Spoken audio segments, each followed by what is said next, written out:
Z družino vedno se začne, kako če sploh drugače biti. Nekdo ti kupčka podere, nekdo ti mora rit previt. Nekdo pomaga ti, da shodiš, te nauči prvih besed, te stisne k sebi in spusti se, ko čas je, da greš sam v svet. Družina je fina in fino je imeti družino.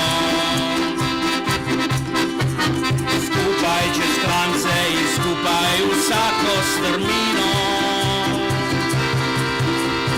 Čutiš ljubezen, varnost in božjo bližino. Družina je fina in fino je imeti družino.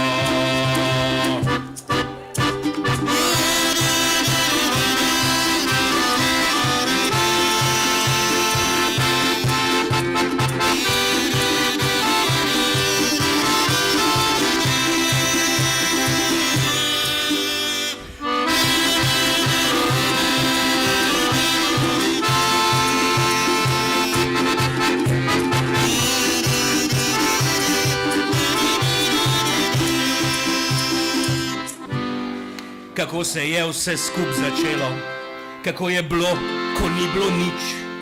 Nažalost tega ne vemo, ker ni preživelih prič. Učeni znanstveniki učijo, da se zgodil je veliki pok, a kaj je počilo, ne vejo, mi pa v jok. Družina je fina in fino je imeti družino. Če hočete videti začetek, poglejte zgodovino. Smo ustvarjeni iz blata, a smo iz opic ljudje. Tole vam moja zgodba pove. Pesem o prvih dveh starših. V začetku Bog je ustvaril svet, da vesoljni nič bi spravil v red. Najprej je naredil luč, a že čez par ur bila je fuč. Bog reče, temo poimenoval bom noč, a nujno rabil bi pomoč, saj sem čisto se prešvical. In je angela poklical, ki brisačo mu pripravi, da kaplje znoja sebe spravi. Kaplje padajo na tla in nastane lužica. Bog jo gleda in se čudi, vodo pač potreboval bi tudi. Brž odstranil vse prepreke, ustvari morja, pipe, reke. Voda zemljo napoji, da vzbrsti, vzkali, vzcveti in tako na tretji dan že pokukajo na plan smreke, zelje, tulipani, kaktus, paradajz, žafrani, džungla, pašniki in parki. Manjkajo samo še žarki, reče angel, ki spet švic briše urno z božjih lic. A tako, zavzdihne stvarnik, kar pripravi zmrzovalnik, zdaj ti kmalu bo toplo. In obesi na nebo sonce žgoče kakor feferon, luno sladko kot bombon, potlej pa s prgiščem zvezd zgradi še nekaj mlečnih cest. 5. dne Boga zamika, da ustvari kaj, kar se premika. Muho. In iz muhe slona. Geparda. Kameleona, race, pajke, smrdokavre, črne koze, dinozaure, vse, kar plava, kar se plazi, kar pod kamni mrgolazi, kar prhuta visoko v zraku, kar preži na tebe v mraku, vse, kar čivka, piči, laja.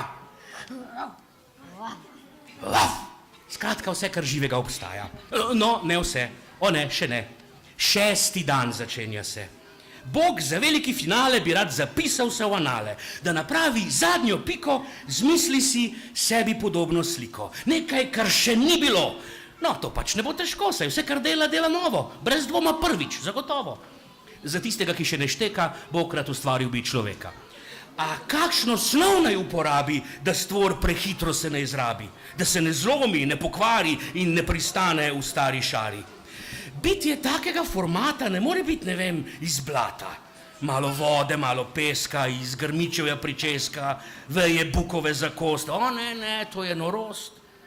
Naj ga naredim iz zraka, Če odrežem pol oblaka, tu odtrgam, tam dodam, zgnetem, kot najbolje znam, a tako bitje bo kot dim, ne vem, če kaj bilo bi z njim. Kaj ostane mi še? Trava? Ne vem, če ta bo prava. Sneg topi se, les gori, kamen kruši, čas beži, premišljuje Bog, premleva in obup se ga loteva, tuhta, praska se po glavi, dvomi, če načrt je pravi, bo nalogi tej sploh kos. Prst tedaj zaide v nos in tam smrkaljček zatiplje. To bo snov za novo bitje, malo mehko, trdo malo, s tem se delati bo dalo, sej se zlepa ne zdrobi kroglica iz te sluzi. Bog po nosu vrta malo, koliko se bo nabralo, ker Bog zdrav je in smrklja ni, zato se hitro prehladi. Kiha in se usekuje ter načrte nove kuje. Če se prehitro ne pozdravim, si človeka dva ustvarim. In kot reče, se zgodi. S kupčkom smrkljaste sluzi se Bog igrati je začel. To si od nekdaj je želel. Gnete, lomi in drobi, ustvarja mišice, kosti, roke, noge, trup, možgane, srce in notranje organe. Naredi še rit in glavo, usta, da lahko bo slavo človek Bogu pel, ko govoriti bo začel, nos, oči, ušesa, dlake, bitje to je brez napake, nič ne manjka in vse štima, Bogu zdi se fajn in prima. Dva sta, dva različna, a oba sta Bogu slična. Da duha in dušo vdihne, ima še v nosnice pihne. Izročilo nas spominja, da to sta človek in možinja. Ali tudi mož in žena, kot je fraza ustaljena. Moški in ženska, fraza je še sopomenska. Adam in Eva, dva človeka, ki ni ubrigala obleka. Ampak Bog nas vse zafrkne, nos si ubriše in posvrkne, ta dva nova bitjeca sta smrkavec in smrklica. Bog takole ima pravi. Vse v tem stvarstvu, vse v naravi, vajno je in za vaju. Glavna sta v mojem raju. Vsemu, kar je, dajta ime. Vsega, kar je, bojta se. Jejta sadje, zelenjavo, molzita, kar muli travo, in če kdaj pa kdaj na žar dasta kaj, je božji dar. Opala. Sredi vrta pa drevo je, ki posebno je in moje, sad težko je prebavljiv, čeprav je na pogled vabljiv. To edina je prepoved vesta, da teh sadežev ne jesta. Najbolje, da na glas povem, drevo to vama prepovem. Sta razumela? Je vse jasno? Da, odgovorita, krasno, reče stvarnik zadovoljno. Jaz grem spat, vidva pa voljno. Potem, ko je 6 dni garal, Bog je 7. dan prespal. Smrkavca pa nista spala. Radovednost ju je gnala. Kam? Le kam? Na sredo vrta, kjer so vabila odprta vrata v božji sadovnjak. Kdo zadržal bi korak, če lahko bi prosto vstopil? Bog pa ju ne bo zalotil, saj spi revež, utrujen spi. Smrklja ravbarsko drži, da se smrkavec pospne in rabutati začne. V torek se odloči Bog, da gre malo naokrog pogledat, kaj se kaj godi z njegovim stvarstvom in stvarmi.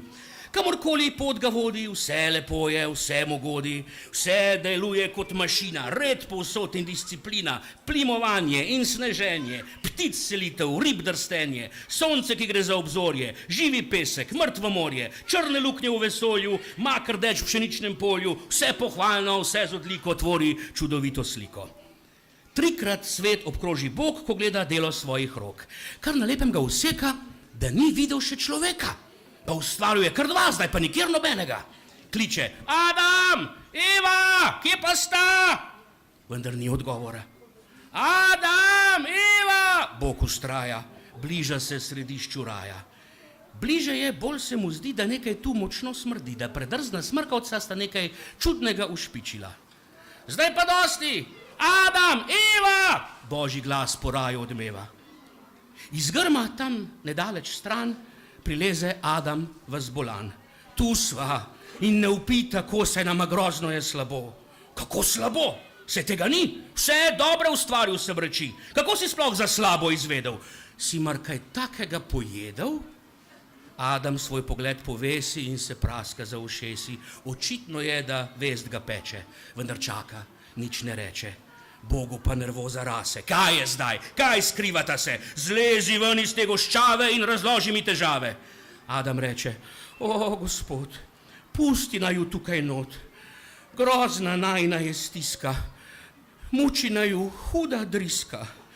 Jedla sadje sva z drevesa, fasala vnetje črevesa, jaz kar dobro se držim, bolje mi je, že stojim.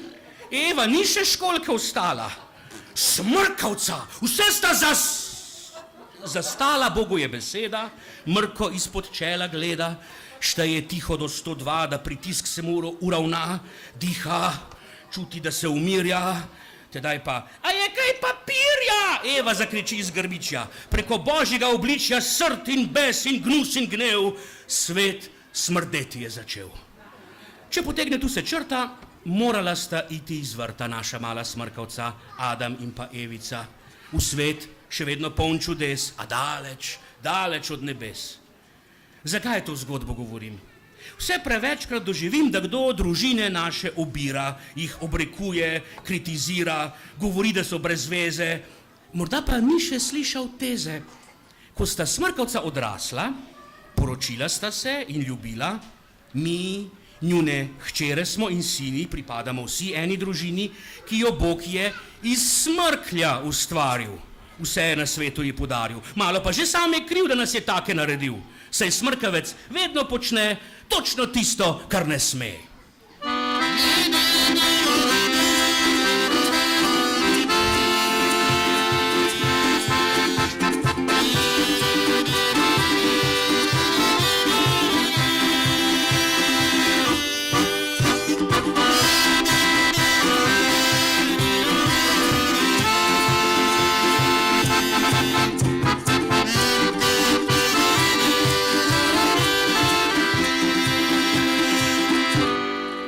Prva dva starša, Adam in Eva, sta bila navadna smrkavca in nista imela pojma o življenju, vodila ju je intuicija. Ni čudno torej, da sta sfalila tudi pri vzgoji svojih otrok. Če gre verjeti svetemu pismu, jima ni šlo prav dobro od rok. Družina je fina in fino je imeti družino. Včasih gre kaj narobe in čutiš bolečino. Menda je Kain Abelu gobec razbil, namesto da brata bi ljubil, ga je ubil. Kain in Abel, pesem o veganu in mesarju.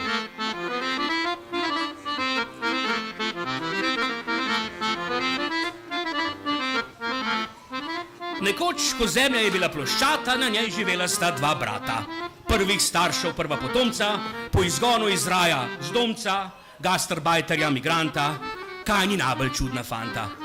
Abel je imel idejo, da bi se šel živinorejo, ker v bližini buli travo, vsako ovco, kozo, kravo, razglasi za udomačeno, res je, ni najbolj pošteno, da živali proste reje v hlev zapre in jih prešteje.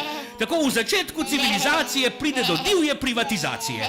Zaradi želje po lastnini, Abel čisto po živini. Zbere okrog sebe čredo, reče, zdaj pa mir, govedo. A bi šlo brez meketanja, ovce brez prežvekovanja. Torej, jaz vaš novi sem lastnik. Res je, dal sem vas na štrik, a sem storil to iz dobrote. Da pomagam vam, sirote, da vas čuvam pred zvermi, da ne boste kar v 3 dni pasle se in se redile, zgolj iz navade se množile. Tako v par stavkih jim razkrije čar mesno-predelovalne industrije. In ker ne pride do upora, zdi se nujno mu, da mora vsem prisotnim razložiti, kaj da iz mleka se dobiti. In ko sestanek se zaključi, jih na molzni stroj priključi. Ker se zdi mu strašno fino, polovi še perutnino. Putke, kure in purane, race, goske in fazane pozapre v kurnike, jim določi urnike, kaj vali se in kaj ne, kaj panira se, kaj cvre. Da, tako se je zgodilo. In kot pravi poročilo, vse je teklo brez težav. Abel molzel je in klal. Kain je drugačen tip človeka in ne pije niti mleka, kaj šele, da bi zaužil nekaj, kar je prej ubil. V harmoniji je z naravo.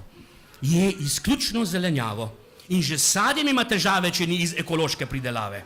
Kain vegan je, presnojedec, kljub pičli hrani krepek dedec. Sit predvsem svežega zraka, saj od jutra pa do mraka vsak dan sam na polju dela. Vsaka bi bila vesela, če bi takega moža imela. A v tistih časih žensk primankuje, običajno Kain sam zajtrkuje. Šopek sveže otrganih kopriv in kompot iz suhih sliv, vsakodnevna je rutina Adamovega prvega sina. Nekoč nekdo potrka mu na vrata. Ko gre odpret, zagleda brata. Kaj pa ti tu, mesar krvavi, prav nič lepo ga ne pozdravi. No, treba je vedeti tudi, da se mu bratovo početje studi. In ne le studi, skoraj gabi. Zato prav vsako priliko porabi, da očita bratu greh. Stalno sta si v laseh. Abel pa se le smehlja, kot da ne sliši žaljenja. No, umiri se veganček, pokaži dobre volje kanček. Prinašam krasno ti novico. Profit deliva si na polovico. Ostalo je le še vprašanje, če si za najino sodelovanje. Kain mrko gleda in ne reče nič, a Abel je prefrigan tič, ki zle pa se ne zaustavi. Kdor tiho je, se strinja, pravi, in nadaljuje brez rezerve. Rad proizvajal bi konzerve. Ti daš začimbe, jaz meso. Povem ti, da za med bo šlo. To velik bum bo na tržišču. Greva. Že je zunaj na dvorišču in Kain kot v sanjah gre za njim. Ter vidi izza hriba dim, ki dviga iz dimnika se nove hale, kjer bodo se živali klale, kot pravi Abel, 3-krat hitreje. Pri tem se na vsa usta smeje. Kainu pa kri ledeni, mrak mu pade na oči. Sicer miren in pohleven, postane začasno neprišteven. Išče vse posod po tleh, s čim bi brata po zobeh. Kamen pride mu pod roke prvi, hip zatem je Abel v krvi. Kain pa kar udarja še, dokler Abel ne umre. Ko iz norosti se zbudi, na rokah svojih vidi kri in gleda z grozo ter osuplo brata svojega pokojno truplo. Še v paniki in ves iz sebe v kup biognoja Abela zagrebe, iz hlevov gre osvoboditi živino, spusti iz kurnikov še perutnino in potlej, kakor da ni nič narobe, za malico pripravi si otrobe. Novica pa razširi se kot blisk in kmalu pride Bog na obisk. No, Kain, povej, kje je tvoj brat? Mislim, da odšel je, si šel pogledat dol v njegov obrat? Čez glavo je zakopan v delo. Zakaj bi mene zanj skrbelo? Pred Bogom skriti greh, norost. Korpus delikti vržen na kompost zaudarja do neba in strašna jeza je Boga. Kakršen oče, takšen sin. On, majhen tat, ti pa zločin si neverjetno strašen storil. Do konca svojih dni se boš pokoril. Zakazan, zemlja ti ne bo rodila, zazelenjava ti bo zgnila, na koncu lačen boš tako zelo, da ti dišalo bo meso. Zavpije Kain od groze, kakor blazen, a skloni glavo, sprejme kazen. Po svetu blodi brez pokoja in raje bi namesto brata ležal v kupu gnoja.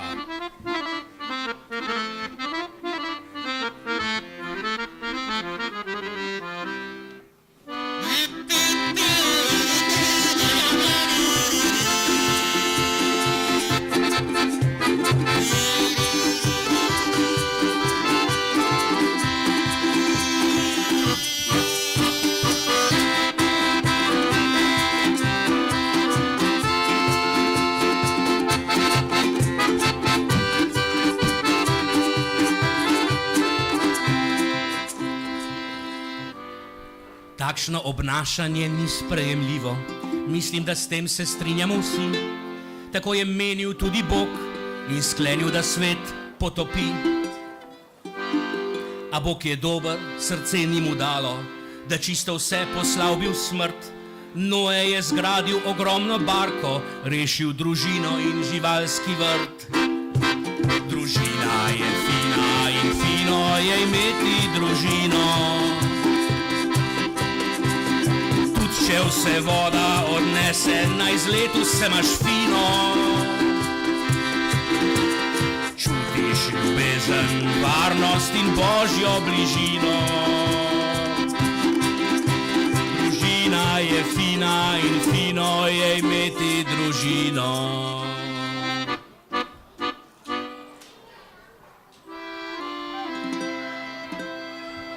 Ladijski dnevnik. Piše Noe kapitan. Zapis: minil je prvi dan. Začelo je že deževati. Precej ljudi se zbralo je pred vrati in hočejo, da jih spustim na krov, a Bog odtegnil jim je blagoslov. Če plavati ne znajo, jih bo odplaknilo. Napoved namreč pravi, da bo lilo. Po vrstah in po parih ukrcal sem živali, bilo bi dobro, ko bi samci se vzdržali, saj ni prostora za mladiče. Pod stropom na tramovih gnezda so za ptiče in v slednjo špranico, ki jo premore les, je zlezel in se skril vseh sort mrčes.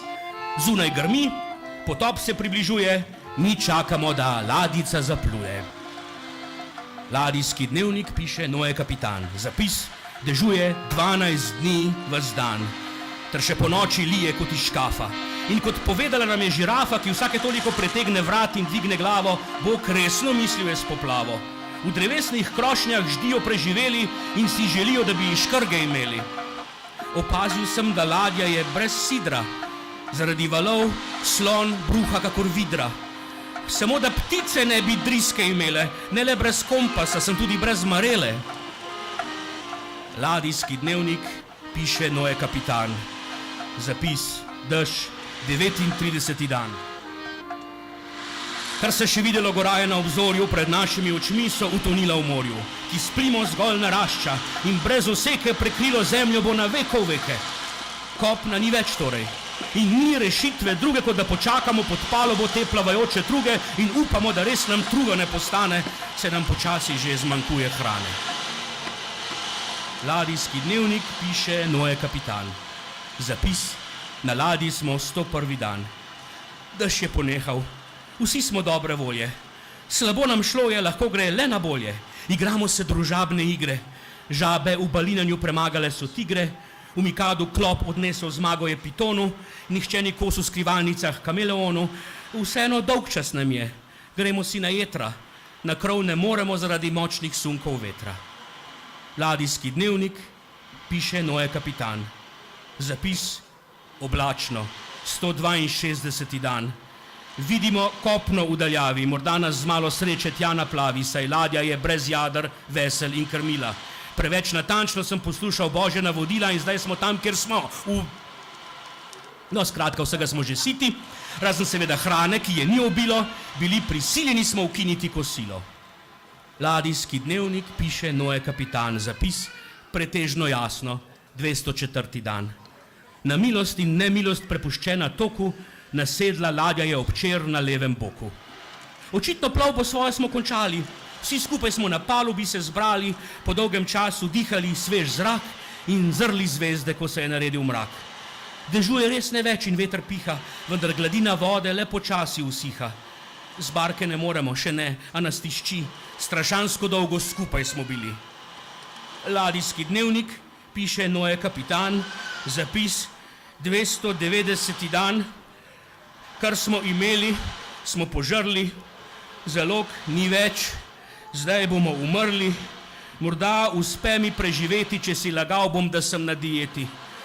Jaz že, kaj pa zveri? Bojim se, da bo tekla kri. Mnoge živalske vrste bodo izumrle, ker večje bodo manjše žrle. Zgradil sem barko, da nas ne utopi povoden, na koncu zakon džungle bo za nas usoden. Ladijski dnevnik piše Noetova žena. Zapis: totalno sem zgrožena. Na barki smo že skoraj leto dni, on pa me v dnevniku še omenil ni. Ne 3 sinov, niti 3 snah. Kdo mu pospravlja, kida gnoj in briše prah? Kdo mu opere, kdo mu skuha? Priznam, da jeza zdaj iz mene bruha, a tako bi mu primazala, da bi se Mavrica mu prikazala. Bojim pa se, da se mu je odpeljalo, odkar je sonce zopet posijalo. Z njim nekaj močno je narobe. Zaprl se je v kurnik in uči letet golobe. Ladijski dnevnik piše mož in oče 3 sinov. Živali iz barke so odšle domov, zdaj, ko minile vodovodne so nadloge, vrnile so se v rove, gnezda in brloge. Svet je spet lep, le z več močvirja, zato sadimo riž in ne krompirja. Pred kratkim sem odkril rastlino, ki sladek daje sok. Pravim mu vino. Kadar ga pijem, se srce mi smeje, zato ga pijem rad, ne le iz žeje. Ko gledam Mavrico in delam, kar Bog reče, vem, vode so odtekle, življenje dalje teče.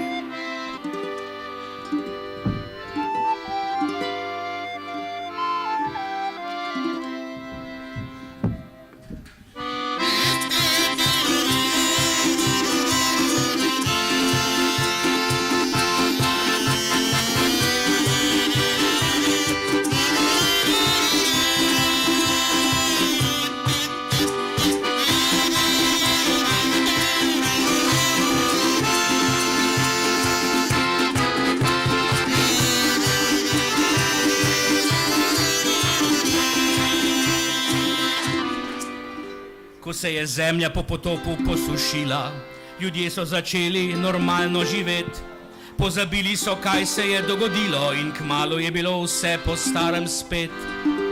Namesto, da bi se iz izkušnje kaj naučili, da bi doumeli božjo kritiko, babilonski stolp so si zgradili in se igrali politiko. Družina je fina in fino je imeti družino, a eni raje ustanovijo stranko in plačujejo članarino. Eni so preliberalni, drugi spet konzervativni, a tisti, ki vse jim verjamejo, res so naivni. Babilonski stolp, neuspešna zgodba o uspehu.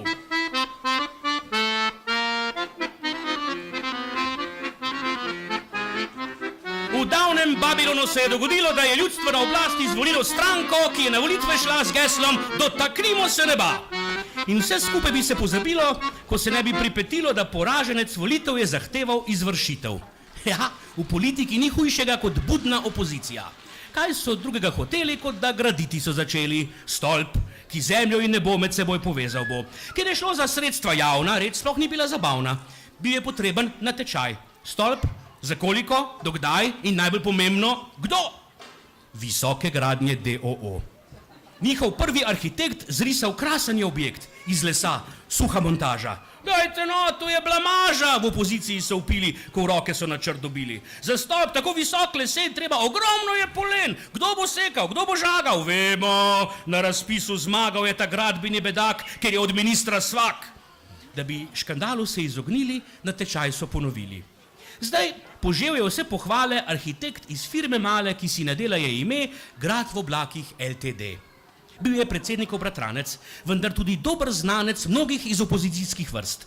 Stolp njegov je izgledal čvrst, vse iz železa in jekleno, z najvišjo strokovno oceno, ognjevaren, nerjaveč, stavbi stolp svetlo bleščeč, če bi ga lahko plačali.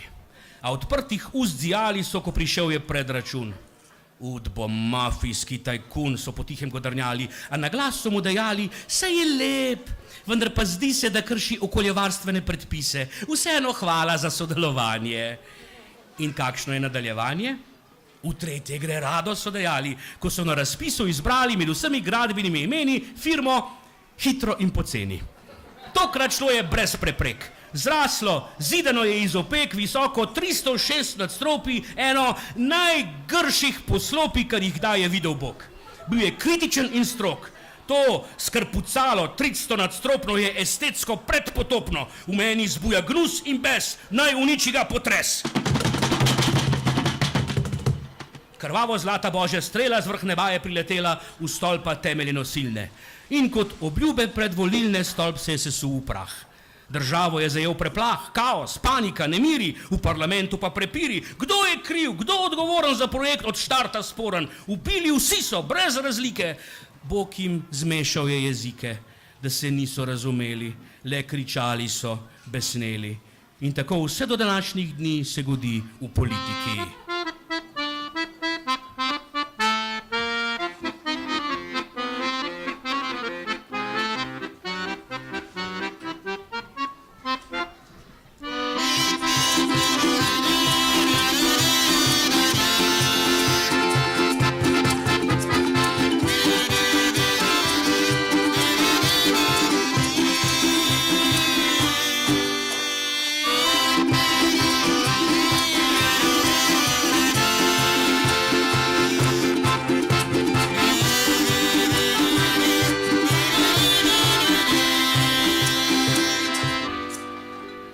Abraham je sina dolgo čakal in ko ga končno je dobil, ta ga tako je ob živce spravljal, da je popenil in ga skoraj ubil.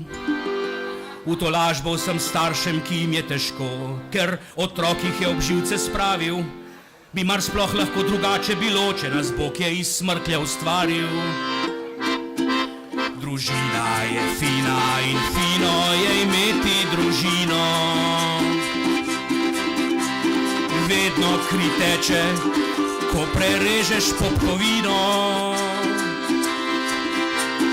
včasih so praske, včasih rane globoke. Zato je potrebno vedno paziti na otroke. Abraham in Sara, bolje pozno kot nikoli. V domu starostnikov iz Harana dobili so dva nova člana. To sta Abram in Saraja, zakonski par brez naraščaja. Saj ne da nista se trudila, a nikdar nista zanosila. Žalost, solze, bes in jeza, takšna njuna je geneza. Sita lažnega pomilovanja in iskrenega posmehovanja sta čez noč se odločila in v dom se preselila. Tu bo konec vseh pritiskov, mislila sta. Do obiskov, ko se je začela drama, se sta žalostna sedela sama, drugi pa od vnukov obdani, radostni in nasmejani. Grozno je, če tuja sreča tvojo žalost še poveča, da ti je neznosna muka, če babica objema vnuka, ter da te srce boli, ko očeta objame hči. In tako ob koncih tedna sta čutila se manj vredna, v sobo šla sta, se zaprla in se tam na tihem žrla. Nekega dne dobita telegram. Ljuba Sara in moj zvesti Abraham, odpotujta zdaj takoj, stop. Dajem blagoslov svoj, stop. Vzemita sabo le najbolj potrebno, stop. Perilo, zobno ščetko in osebno, stop. Zaupajte mi, jaz sem z vama, stop. Nikoli več ne bosta sama, stop. Kot opazila sta, sem dal vama novo ime, stop. Rad dal bi vama še novo srce, stop. Prav kmalu slišala bosta otroški jok, stop. To zagotavlja vama vajin Bog, stop. Brez premisleka in dvoma zapustila sta zavetje doma. Čez drn in strn preko puščave odpotovala sta v daljave negotove in neznane od vsemogočnega načrtovane. Čeprav oba že stara in betežna, verjela sta, da bosta še deležna vseh radosti družinskega življenja.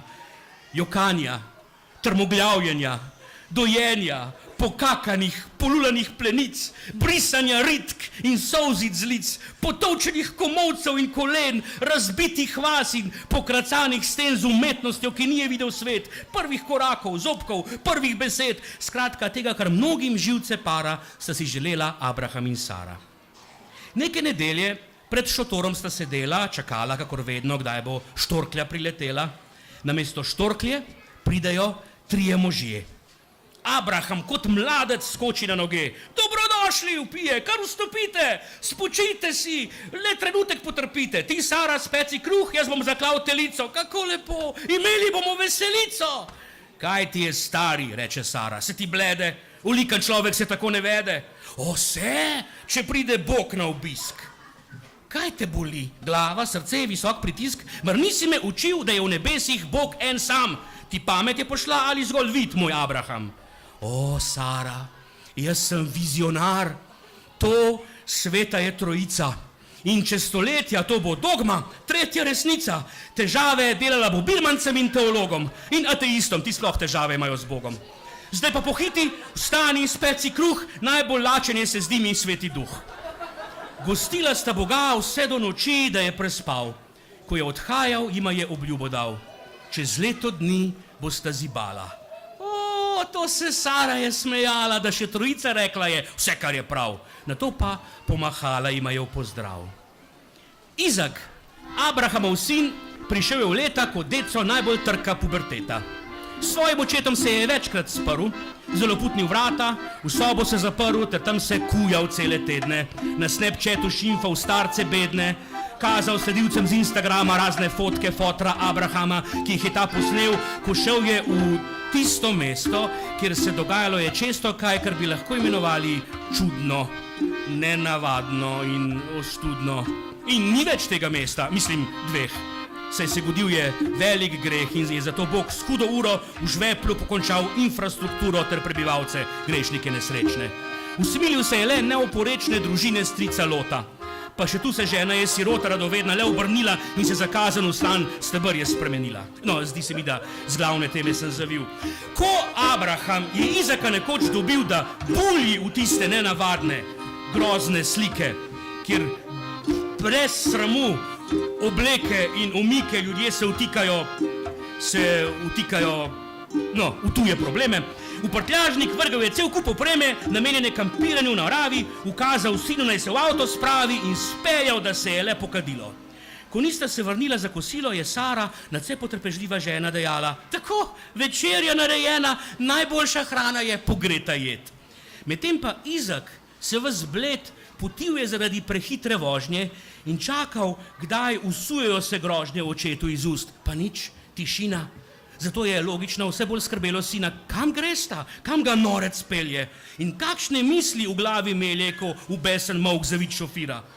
A pubertetnika ob njem nervira ta nepričakovana tiha maša, zato se opogumi in ga vpraša. A kam da greva, mu odgovori. Na hrib Morijo, da te odvadim gledati pornografijo. S temi besedami zapelje Abraham z asfaltne ceste kar na makadam in še naprej v puščavo med Cipine, kjer cesta na vsem lepem izgine. Tako se je začela, če je komu mar, prva etapa v zgodovini Rallija Dakar. Divjal je Abraham, kot da je brez uma, zato ni čudno, da mu šla je guma. Rezerve pa seveda ni imel. Premalo je, če rečem, da je klev. In še čez leta Izak je kar trepetal, ko je dogodke tega dne opisoval, kako je oče brcal avto, jokal, vpil, kako se ustrašil je, da ga bo ubil, ko je iz prtljažnika potegnil nož in vrl. Bil je prepričan, da bo umrl in da mu zadnja ura bije. A oče reče mu, naj si ovije okrog pasu in rokta štrik in vleče na vso moč kot bik, da zvlekla bosta avto do garaže. Zdaj naj v resnici se pokaže, a si močan ali si šleva. In trajalo je res 2 dneva grozne muke, žeje, sončne pripeke, da sta prišla do prve avtovleke.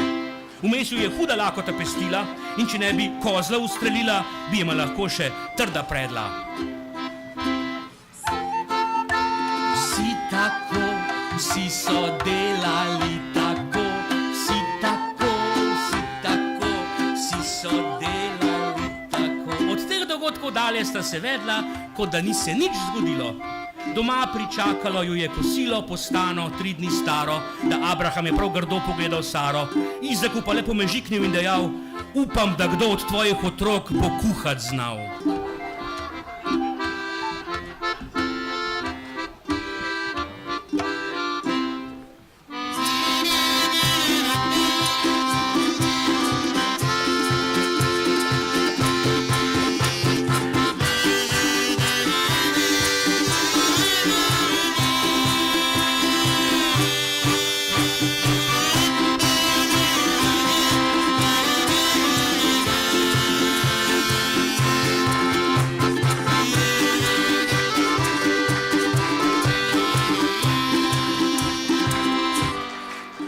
Skozi vse čase zgodovine in vse strani stare zaveze teče kri znotraj družine, da je že skoraj brez veze.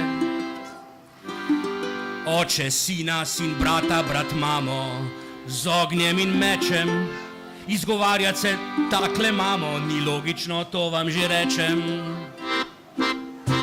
Družina je fina in fino je imeti družino.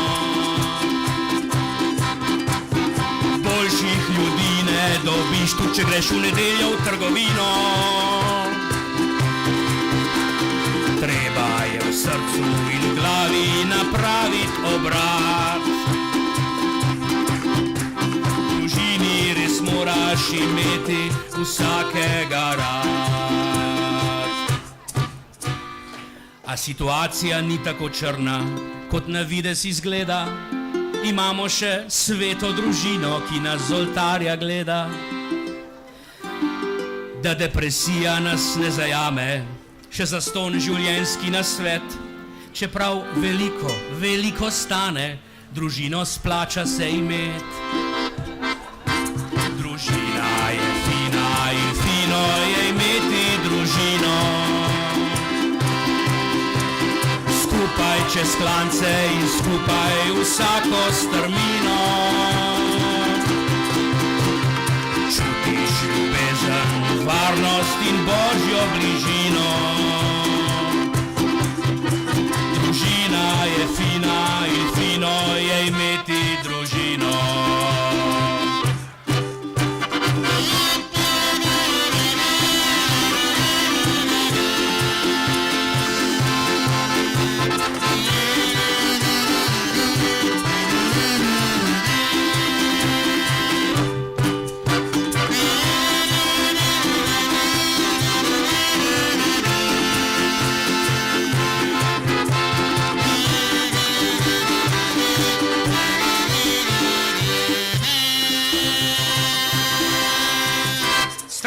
učinki.